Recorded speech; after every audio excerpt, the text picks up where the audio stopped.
Hello guys, सुप्रभात. आपण आज बनवणार आहोत अंडा फ्राईड राईस. प्रथम आपण तांदूळ म्हणजेच भात करून घेणार आहोत उकळी येईपर्यंत छान. त्याच्यासाठी आपण पाणी उकळवायला ठेवलेलं आहे.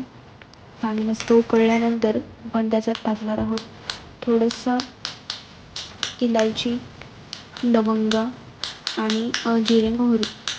त्यानंतर आपण तांदूळ भिजवून घेतलेले आहेत.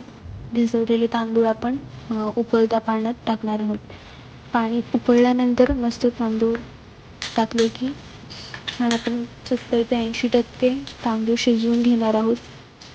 आणि त्यानंतर सगळं पाणी आपण निथळून तांदूळ मस्त पडपडीत मोकळा होईपर्यंत काढून घेणार आहोत.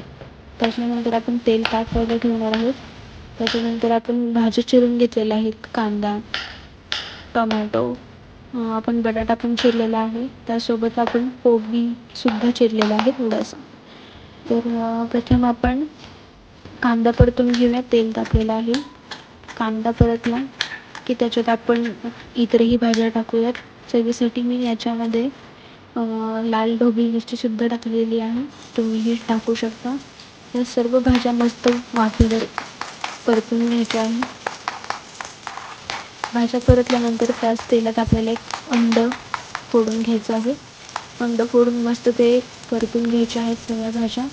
भाज्या परतल्यानंतर 1-2 मिनटं झाकण ठेवायचं आहे.